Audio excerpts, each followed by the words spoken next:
I am currently reading one of the most challenging fantasy series in the world, and it is destroying my brain. Now, if you are a Malazan Book of the Fallen fan, then please send help, because I really want to love this series.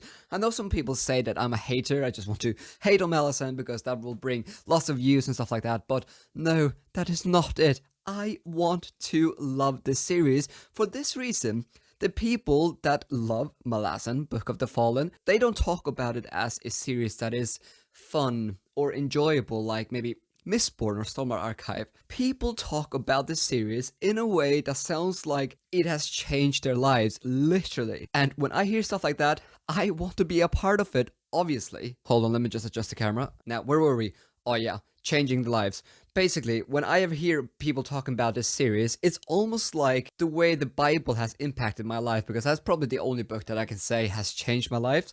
But people say Malazan Book of the Fallen is almost on the same level, maybe not as the Bible, but in the way that it impacts them, how they think, how they perceive life, and I want to be a part of that. Now, what is this video? I have no idea. I just needed to talk to someone about Dead House Gates, because I am currently 650 pages into this book, and oh, it is painful. It is a struggle. I don't know what to do. I want to love this series so badly, but I don't know what to do. So this is not a review, because I'm definitely going to make a full review when or if I get to the end of this book.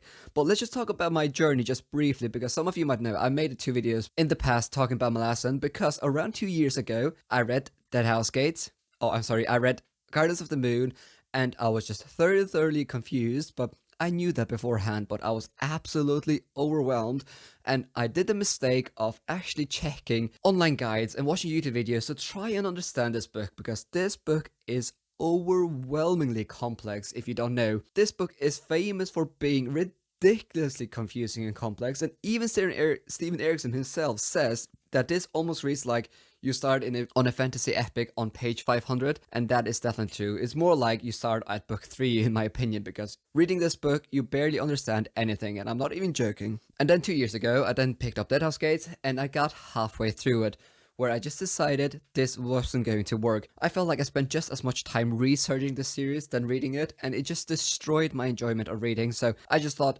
this is not going to be a series for me. Now, lo and behold, a month ago I went to a charity shop and I found Gardens of the Moon for £1, I think, so I was like, I'm gonna buy it. I bought it, and I put it next to my bed, and then I just started feeling that it was calling to me, and I started to think, maybe I should give Malazan another read. It's been 2 years, and the way people again talk about this series is so mind-blowingly passionate that I also want to be a part of this fandom. So I gave it some thought, and I decided to not restart the whole series, because this book I didn't understand any of it, but to actually pick up Dead House Gates from the beginning and give this book another go, because if you don't know, then this book and this book are almostly totally unrelated. This takes place in a whole different continent, and Dead House Gate takes place on another continent with new characters, so it's almost like reading 2 standalones, if that makes any sense. Now, after having talked to people, I knew I wasn't going to make one mistake that I made the last time, which was going to try and understand everything and research everything, basically. So I decided, when I read this book, I am gonna go with the flow. It's okay, apparently Steven Erikson, he will explain everything. Just go with the flow, just enjoy the journey, just enjoy the world. And that is what I was going to do. So I read the first 200 pages, and actually, I did kind of understand why people liked it. The world building was fascinating, and actually this book is easier to follow than Gardens of the Moon for sure, because at least I was able to understand the overarching plot, which is basically about this rebellion that is brewing in this desert empire or continent. So that was intriguing, and also the characters, even though they are still very confusing, I was still able to understand at least the overarching thing that was going on. I mean, we have like an assassin that is trying to assassinate someone, and we have this underdog princess that is trying to survive. It wasn't too bad, although there's still a lot of things I didn't understand. But here it is where I again started to get extremely frustrated with this series, and it makes me ever so sad. So if you are a Malazan fan now, please try to listen carefully to what I'm going to say here, and please send encouragements, because I desperately, as I said, want to love the series, and I desperately want to be able to finish this book at the very least, because the last time when I finished this book halfway, I received so many comments that people were angry at me for not finishing this book because apparently the last bit of this book is absolutely amazing. It's one of the best endings to a fantasy series, or that's at least what people say. So I'm determined to get to the end of this book. But basically, why am I so frustrated? Why am I even making this video? Firstly, I just need to talk to someone. But what has my experience been with this series? Well, I was really hopeful initially, and I would say that my enjoyment started really high. The first 200 pages, I was like, yes, I can do this.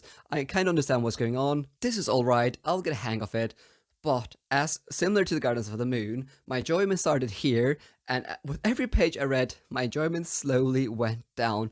And there are many reasons for this. Firstly, what I find so frustrating with Malazan is that I don't feel like I'm ever getting the hang of what is going on, which is incredibly frustrating.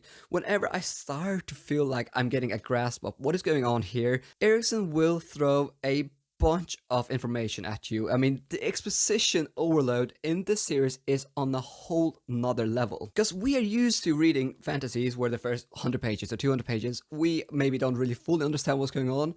But with this novel, as soon as you think I am understanding something, the answer to that is usually no. You just understand 1% of what is actually happening, or the magic system, or the world, or how everything works, which is something I find so challenging. And I know it's supposed to be challenging, but that feeling of constantly having to work to figure out what is going on is so tiresome. I don't know if I'm making any sense here, but what I'm trying to say here is that even though you read 200, 300, 400 pages, you never really feel like you fully understand this world, which I find very tiresome. Now, the second thing is that Erikson, he throws a lot of information at you. I mean, you can't even imagine how much information there is being thrown at you. And initially, when you read this book, you really try to understand the information, you try to remember what's going on, and so on and so on. But as you read more and more, Erikson, he just keeps throwing more and more confusing stuff at you, that at the very end, you start to think, well, maybe a lot of these things are not that important. I'm sure that Erikson, he will probably eventually explain what is important and what is not important. So you stop trying to understand everything, which is probably a good thing.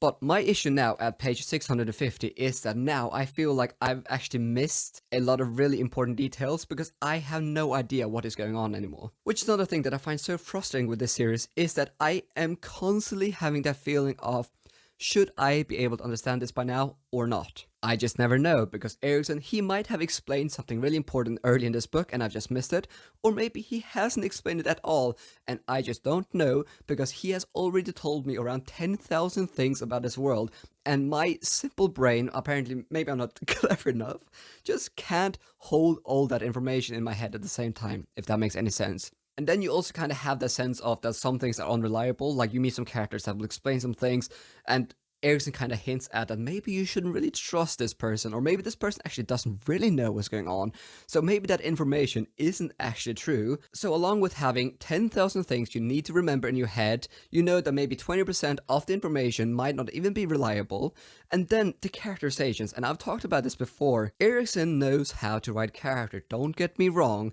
A lot of these characters are epic. They are really awesome in their own way, but what I find so challenging once again is that I don't find that Erikson is giving me any reasons why I should care for these characters. Yes, we have, for example, Kalam. He is such a badass, a ruthless assassin. And then we have Malazan, who is an absolute underdog, and she's going through some absolutely horrendous things, and I actually really feel for her. So it's not like the characters don't have depth to them, because they most certainly do. Like, there is a lot of nuance with the characterizations, but I haven't found a single reason why I should care for anyone in this world. And that leads me to another point, and that is that this book is very bleak.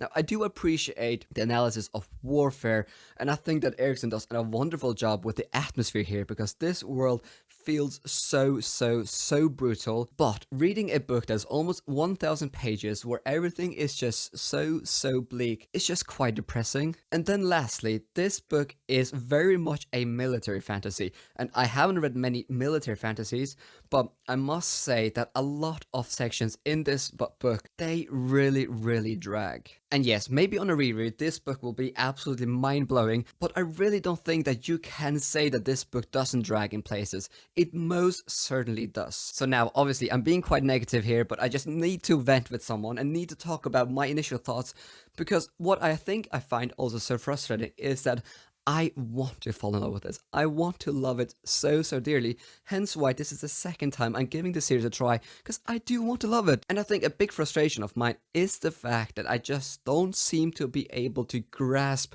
why people talk about the series in such high regard, because yes, the world building is phenomenal, the atmosphere is great, and the themes are great, but the characters, I don't really care. The world is so bleak. This book drags in places and there's just so much military fantasy. Guys, please just encourage me. Help me to fall in love with the series. Give me some tips on how I can actually finally start to understand why people talk about the series as being the greatest series of all time. Because believe me, I want to be in your camp. Now you can definitely just leave a comment down below, or you can join the new Discord I'm actually currently trialing. At the moment it's only for my patrons because I'm currently trialing it out. But yeah, I'll definitely vented a bit about that House Gates on my Discord. So yeah, I'll leave a link in the description down below if you want to join that. But what are your thoughts on Malazan? Have you read it? Or are you planning on reading it? And as always, thank you so much for watching, and thank you for listening to my random thoughts. I have no idea if this video made any sense, but yeah, here we are. And as always, thank you so much to my patrons for what I do here. I really appreciate it.